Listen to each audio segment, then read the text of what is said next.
Será que vocês não avaliam o que vem da arquibancada muito mais, talvez, como algo que não condiz com a realidade? Não seria muito mais uma questão de pressão nos jogadores e no trabalho em si do que um apoio, do que um alento, principalmente pelo fato que o time não desempenha jogo após jogo e é desclassificado para o Fluminense e não joga bem no Brasileiro e agora tem essa questão com o Flamengo? Não. Para mim, isso é o amor da torcida que está sempre com o time em todos os momentos, principalmente nos momentos de adversidade. Né? Entendendo que, embora a gente possa ter tido dificuldade em alguns jogos, né? Como disse, é o quarto jogo que a gente não vence em casa, né? A equipe demonstrou em algum momento, né, que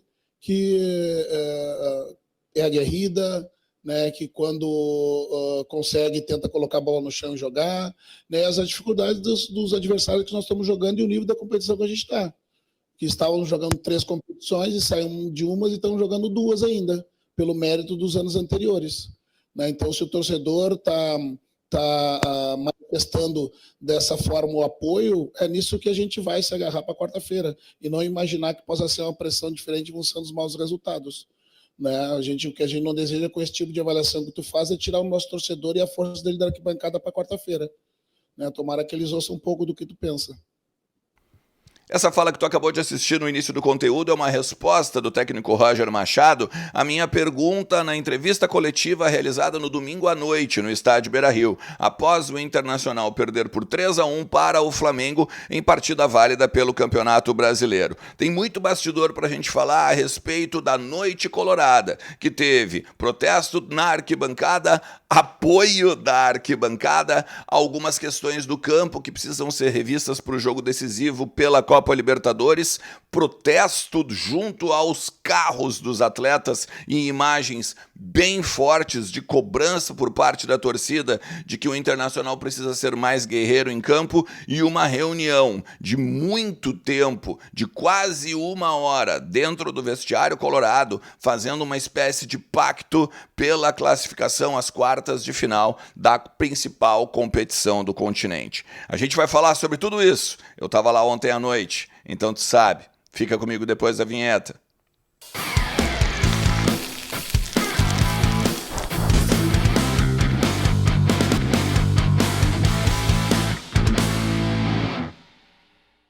Fala Colorado, fala Colorada, como é que vocês estão? Tudo certo? Tudo beleza? Bora lá, agora tudo é Libertadores, agora a gente respira Internacional e Flamengo, Flamengo e Internacional, a partida de volta da Copa Libertadores, oitavas de final da competição que é a maior e a principal do continente. O Internacional que precisa vencer pela diferença mínima de 1 gol para levar para os pênaltis, ou então 2 gols de diferença para passar de fase e avançar sem as alternadas, e aí sim, né? E tentar deslanchar não apenas na competição, mas também na temporada. Tu fica comigo até o final do vídeo?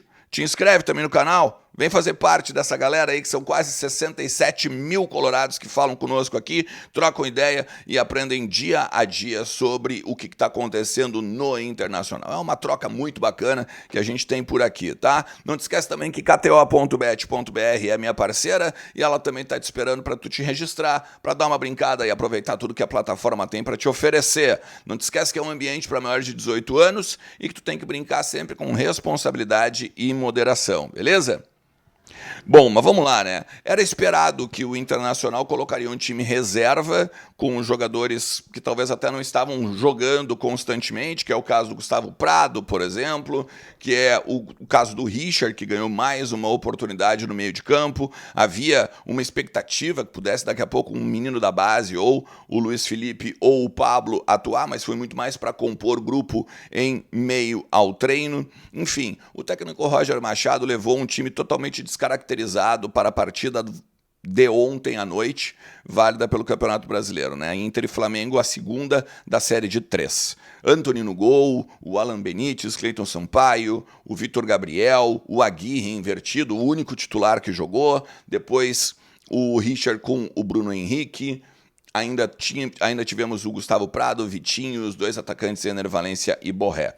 A grande questão é que, em vez de os jogadores aproveitarem para colocar uma pulga atrás da orelha do jogador, não foi bem do treinador, melhor dizendo, não foi bem isso que aconteceu, né? A gente viu entrega basicamente do Borré e do Gustavo Prado no jogo, né? Os outros jogadores foram extremamente burocráticos e abaixo daquilo que já produzem, às vezes entrando em meio aos jogos com os titulares. O Flamengo passeou no Beira-Rio. O Flamengo com 12 minutos já estava com 2-0 e praticamente administrou o placar no estádio Beira-Rio. Mas o técnico Roger Machado viu coisas boas no jogo, viu entendimentos interessantes para tentar bater o Flamengo agora na quarta-feira. Uma delas é que o Jorginho tem de ser marcado. O Flamengo passa pelo pé do Jorginho, é um jogador que não pode ter liberdade, assim claro como o De Arrascaeta, mas esse é meio que chovendo molhado porque já se conhece o De Arrascaeta de mais tempo de Flamengo, mas o Jorginho é um recém-chegado e ele sim, né, ele dita o ritmo do meio-campo do Flamengo. Ontem na jornada do Voz do Gigante eu cheguei a brincar, a fazer uma analogia, melhor dizendo, de que o Internacional vai ter que achar alguém que vai ter de se sacrificar como o Fernandão se sacrificou para marcar o Mota no Barcelona, no jogo que ganhamos o Mundial lá em Yokohama. O jogador que fique o tempo todo em cima do Jorginho e não deixe ele jogar. E da mesma forma alguém em cima do Arrascaeta, como bem fazem com o Alan Patrick. O próprio Felipe Luiz falou sobre isso, que ele é um cara, o Alan Patrick é um cara de outro nível, de outro patamar, e ele precisa estar o tempo todo vigiado. Então, muito claro que vai ter uma marcação mais homem a homem no Alan Patrick. Só que aí tem o bastidor, né, gurizada?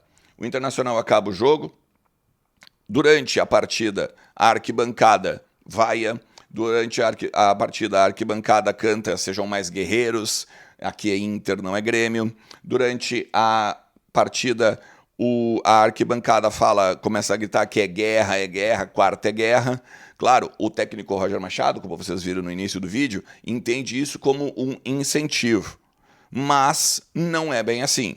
É principalmente em cima do que a gente conversa com os torcedores no pátio do Beira-Rio e também nas imagens que tu tá vendo aqui do lado, em que uma torcida organizada foi cobrar os jogadores no estacionamento, na saída deles, para uma melhora técnica, uma classificação na quarta-feira, que os jogadores agora descansaram e podem, né, tentar algo mais contra o Flamengo, mais do que foi dado no Maracanã, mais do que foi dado ontem à noite. É aqui que contrasta um pouco a opinião do técnico Roger Machado.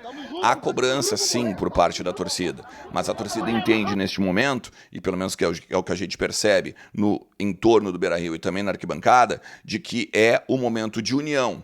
É o momento em que todos têm de pensar que é possível classificar na quarta-feira. Após quarta-feira são outros 500. Aí a gente conversa depois, porque o Internacional nesse momento ele acaba perdendo algumas posições na tabela do Campeonato Brasileiro. Ele acaba ficando a 9 pontos do Bahia, que é um integrante do G6. E aí a gente tem aí uma dificuldade muito grande para, caso aconteça algo ruim dentro, né, do campo na quarta-feira, a gente conseguir buscar uma vaga na Libertadores para 2026, a partir do Campeonato Brasileiro, e o próprio vestiário, num discurso de mobilização total. O Alan Rodrigues, ele deixou muito claro que a direção do Internacional falou ao final da partida, e o presidente Alessandro Barcelos entrou ao vestiário e deu confiança ao grupo, de que as decisões tomadas, compartilhadas, inclusive entre todos do departamento, vão ser mantidas como referência. Todos pensamos em colocar time reserva, todos pensamos no que poderia acontecer de ruim hoje, no caso domingo, mas quarta-feira todos ganhamos juntos ou todos perdemos juntos. Então, um discurso não só aglutinador, mas um discurso de bola para cima, que esse era um jogo em que o Internacional iria rifar mesmo. Quando voltam, ou quando vem para a coletiva o técnico Roger Machado, os dirigentes vêm também, com cara de poucos amigos, da Alessandro, o presidente, o José Olavo Bisol, o presidente, o André Mazuco, o José Olavo Bisol e o D'Alessandro, os 4, né? Eles com cara de poucos amigos, o técnico Roger Machado também não com cara de assustado, mas também com cara séria, e explicou algumas coisas, como, por exemplo, de que não colocou o time titular para buscar um gol contra o Flamengo ou para, vamos dizer assim, contradizer a sua estratégia, né? Ao contrário, ele coloca o time titular para o time titular botar uma abafa no Flamengo e a própria torcida ser animada, uma vez que, né, com o time titular se faz um enfrentamento.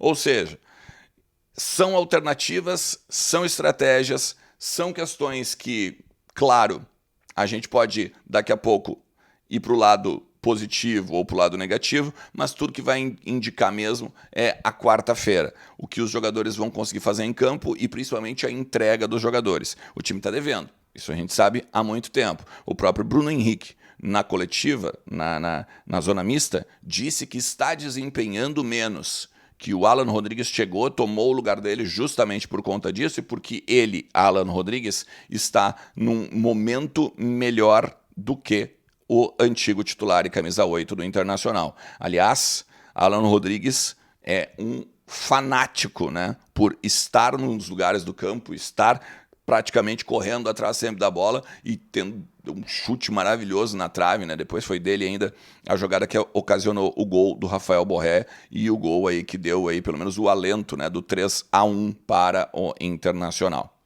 O que tu achou do final de semana?